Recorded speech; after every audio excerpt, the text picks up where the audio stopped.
Right now, the Middle East is boiling over, peace agreements are crumbling, and a massive diplomatic crisis is looming over the Strait of Hormuz. So why on earth are your gas prices dropping? Yeah, it is a massive contradiction, really. Exactly. Welcome to today's deep dive into a concise global news briefing from World in One Frame, dated June 20, 2026. We're looking at a geopolitical landscape that functions exactly like, well, a high-stakes game of Jenga. A very wobbly game of Jenga. Right. Pull one block in the Middle East, and suddenly international diplomacy, the U.S. presidency, and the cost of your commute all start to wobble. And the block currently being yanked out is the U.S. and Qatari-brokered ceasefire between Israel and Hezbollah. Within hours of the announcement, I mean, the truce was effectively shattered. Wow, that fast. Yeah, almost immediately. Oh. We are seeing reports of Israeli strikes hitting southern Lebanon and the Bekaa Valley, resulting in civilian casualties. And Hezbollah is responding with direct projectile fire into Israel. Looking strictly at the source material, the rhetoric on the ground is making de-escalation nearly impossible. I mean, Israeli National Security Minister Itamar Ben-Gvir posted a highly criticized statement online. Right, the social media post. Yeah, he wrote, quote, "For every tear of an Israeli mother, 1,000 Lebanese mothers must weep. All of Lebanon must burn." So when a minister makes a statement that inflammatory, it completely eliminates diplomatic deniability. You know, negotiators can no longer work in the gray areas behind closed doors. Because the base is riled up. Exactly. The domestic base is now demanding absolute victory. It just publicly locks leadership into hardline positions. So is brokering a ceasefire in this environment basically just putting a Band-Aid on a pressure cooker without actually bothering to turn down the heat? That is a great way to put it. The structural issues are still there, and the pressure is expanding fast. And that expanding pressure is blowing the lid off broader global diplomacy. Right, the Swiss talks. Yeah.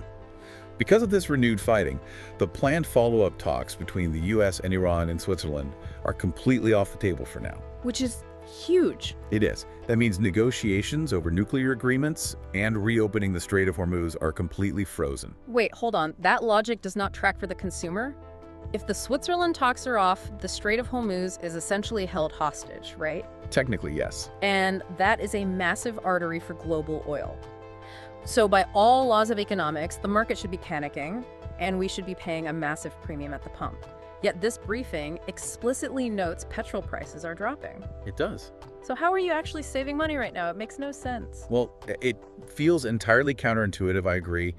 Typically, a threat to Hormuz spikes prices due to immediate supply fears. But oil markets weigh the potential threat of a disruption against the actual current data. Okay, so what is the current data saying? Right now, other macroeconomic variables like shifts in global demand or the release of available reserves are basically overshadowing the localized conflict. So the market isn't panicking because there's just extra oil floating around. Pretty much. The market is calculating that the immediate global supply surplus outweighs the geopolitical risk in the Middle East, which results in that drop in consumer petrol prices.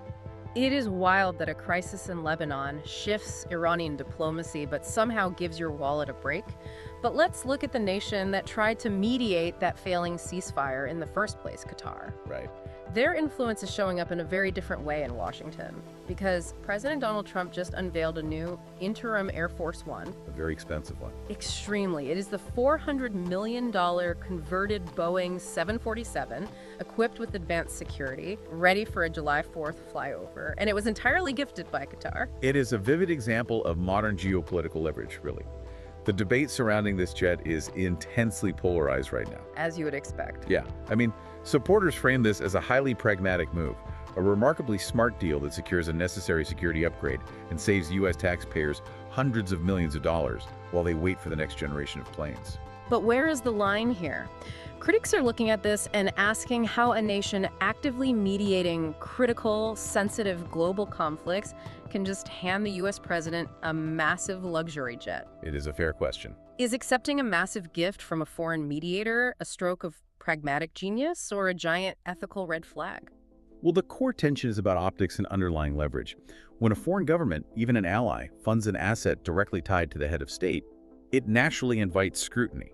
Obviously. Yeah, it forces observers to ask if future diplomatic decisions involving that nation are being made entirely on merit, or if, massive financial gifts create an implicit bias behind the scenes. Which brings us right back to that Jenga tower. World events are never isolated. A breakdown in Lebanon directly shifts Iranian diplomacy, unexpectedly coincides with falling gas prices, and highlights the immense financial reach of Qatar. Right, a localized spark almost always travels along a much longer global fuse. Exactly. And that leaves us with something to think about next time you check the headlines. If a single nation like Qatar can simultaneously broker high-stakes Middle Eastern ceasefires and gift a $400 million jet to the U.S. president, Yeah. how much invisible influence do small, extraordinarily wealthy nations actually hold over the daily world order?